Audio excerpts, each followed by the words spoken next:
મારા મમ્મીના ઓપરેશન પછી એ વ્હીલચેર ઉપર હતા થોડા ટાઈમ પછી એ હોકી ઉપર આવ્યા અને અત્યારે આફ્ટર 3 મંથ એ નોર્મલ ચાલી શકે છે, એમને કોઈ પણ સહારાની જરૂર પડતી નથી.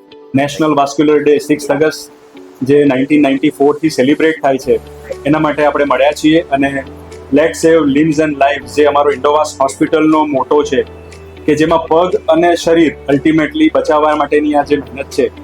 અને વાસ્ક્યુલર ડે નિમિત્તે આ વખતે વાસ્ક્યુલર સોસાયટી ઓફ ઇન્ડિયાએ quit tobacco choose life let's make India amputation free A mission રાખ્યું છે. એના ભાગરૂપે આપણે આજે મળી રહ્યા છીએ. ખાસ કરીને ગુજરાતમાં કેટલા પેશન્ટ્સ છે અને આ કેમ્પેન મેઇન ઓબ્જેક્ટિવ છે? સો ગુજરાત માટે એવું કહી શકાય કે જેટલા લોકો છે, માણસ જ્યારે પ્રાણીમાંથી મનુષ્ય બન્યો, ઊભા થયા 4 પગમાંથી 2 પગમાં, ત્યારથી એના વાસ્ક્યુલર બીમારીઓ વધુ ને વધુ થવા માંડી. જેમ વેરિકોઝ વેનની બીમારી છે એ 100માંથી 80 લોકોને હોય છે, 80% લોકોને. જ્યારે ગેંગ્રીન અને એમ્પ્યુટેશનનો જે ઇસ્યુ છે એ વેરિયસ બેલ્ટમાં છે, જેમ કે સૌરાષ્ટ્ર આખું તમાકુનો ખૂબ ઉપયોગ કરે છે. સો મોટાભાગના ગેંગ્રીન એ બધા એ બાજુ થાય છે. એ જ રીતે સાઉથ ગુજરાત, નોર્થ ગુજરાત, જ્યાં જ્યાં તમાકુનો ઉપયોગ વધુ છે એ દરેક જગ્યાએ આ બીમારીઓ વધુ જોવા મળે છે. ખાસ કરીને એના સિમ્પટમ્સ અને ક્યોર કેવી રીતે કરે છે? સો અક્યુટ બ્લોકેજ અને ક્રોનિક બ્લોકેજ 2 જાતના બ્લોકેજ થતા હોય છે. એક્યુટ બ્લોકેજમાં 5 P's પેન, પેલર, પેરેસ્થેસિયા, પેરાલિસિસ અને પલ્સલેસનેસ. એટલે કે પગ ઠંડો પડવો, પગમાં ધબકારા ન આવવા, ચાલી ન શકાવું, સડન દુખાવો પડવો, એ એક્યુટ, અને કલર બદલાઈને કાળો પડવા માંડવો, એ એક્યુટ બ્લોકેજના નિશાની છે. જ્યારે ક્રોનિક બ્લોકેજમાં થોડું ચાલો અને પગની પિંડી પકડાય, થોડું ચાલો અને પગની પિંડી પકડાય, એટલે તમે વધુ આગળ ન વધી શકો અને તમે જ્યારે સોનોગ્રાફી કે સીટી સ્કેન કરાવો તો નળીઓમાં બ્લોકેજ આવે. આ એના લક્ષણ છે. અને પછી તમે ઇવેલ્યુએશન દરમિયાન ખબર પડે ત્યારે લોકો અમારી પાસે પહોંચતા હોય છે.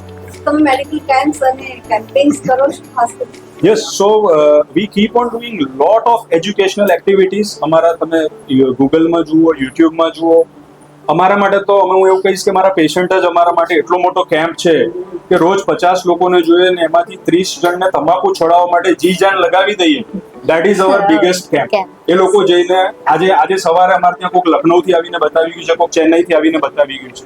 એ અમારા માટે કેમ્પ જેવું છે કે માઉથ ટુ માઉથ લોકોમાં અવેરનેસ ખૂબ જ વધી રહી છે. મેનનો પર્સન્ટેજ કેટલા અને વુમેન્સનો પર્સન્ટેજ? ટોબેકોથી થતી બીમારીઓમાં લગભગ 80%, મોર દેન 80% આર મેલ. અને વેરિકોઝ વેન નામની બીમારી છે જે વેનને લગતી છે, એમાં 60% આર ફિમેલ.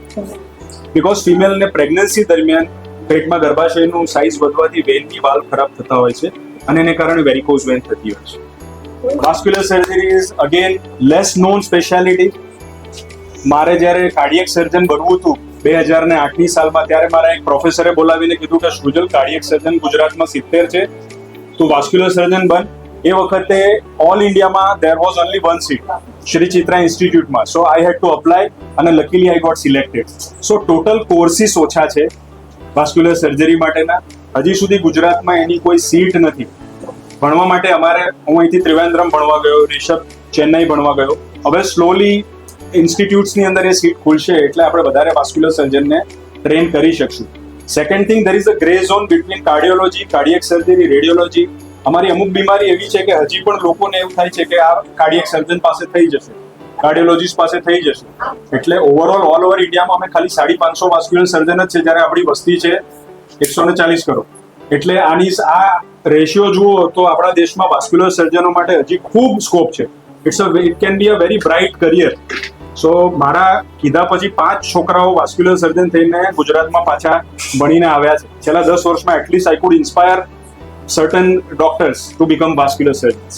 એમ્પ્યુટેશન એટલે કે અંગ વિચ્છેદન, જેમાં હાથ કે પગને કાપવો પડે, એ ધમનીના બ્લોકેજને લીધે થતી સમસ્યા છે. અને ગોલ્ડન અવરનો 6 અવર્સ જે કહેવાય, પહેલા 6 કલાક ડોટ થયા પછી ગોલ્ડન અવર્સ કહેવાય છે કે એમાં જો માણસને ટ્રીટમેન્ટ ના મળે તો મસલ્સ મરવા માંડે અને એમ્પ્યુટેશન થાય. આપણે અહીંયા બેઠા છે એ દરમિયાનમાં ઇન્ડિયામાં લગભગ 10 પગ કપાઈ ચૂક્યા છે. દર 3 મિનિટે 1 પગ કપાય છે. દિવસના 600 અને આખા વર્ષમાં 2 લાખ જેટલા એમ્પ્યુટેશન થાય છે.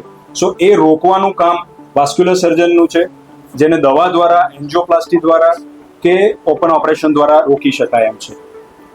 વેઇન્સ, ધમની અને શીરાની બીમારીઓની અમે છેલ્લા 10 વર્ષથી ઇલાજ કરીએ છીએ અને it's a pleasure and honour to be here on National Vascular Day, that is 6th August.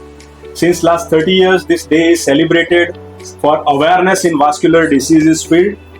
Vascular mission, let's save legs and life and amputation free India ના મોટોને લઈને આગળ કામ કરવાનું છે.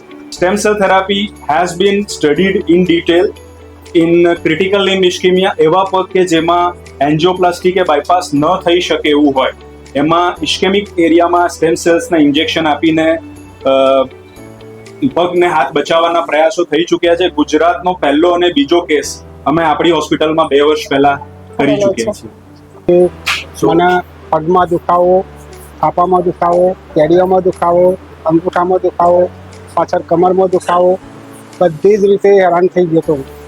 બધો રિપોર્ટ કરાયા. રિપોર્ટની અંદર બધું જે હું વર્ણન કર્યું એ બધું વર્ણન મેં 5 જ મિનિટની અંદર આપી દીધું. અને પછી 2 દિવસ પછી કે તમારું ઓપરેશન કરી નાખીએ આપણે. હા કીધું કરી નાખીએ. અને ઓપરેશન કર્યું ત્યાંથી જ બધા દુખાવા બંધ થઈ ગયા. અને આજે 20 દિવસ થઈ ગયા મારે, તો કોઈ જાતની તકલીફ નહીં થઈ. અને ઓપરેશન કરતી વખતે મને ખબર જ નહીં પડી બિલકુલ.